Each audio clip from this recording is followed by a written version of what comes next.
मैं રાજપીપળાનો રહેવાસી છું અને મેં પહેલાં નોર્મલી ધંધો મજૂરી કરી ખાતો હતો અને મને નગરપાલિકા દ્વારા પીએમ સ્વનિધિ નામની યોજના છે સરકારની,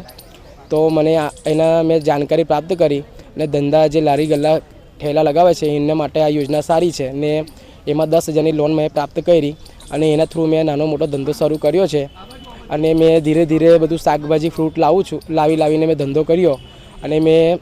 10,000ની લોન પૂરી કરી નાખી। ત્યારબાદ મને 20,000ની પાછી લોન મળી અને મેં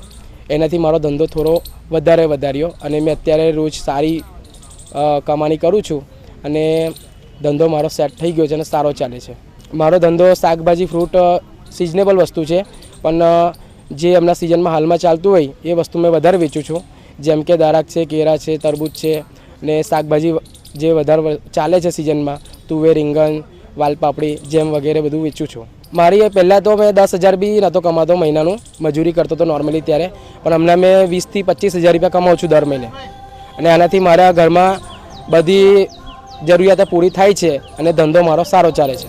ને આ બાબતે મેં સરકારનો આભાર કરું છું કે આ યોજનાના લીધે મારું ઘર હમણાં સારું ચાલે છે અને મેં એમનો આભાર કરું છું।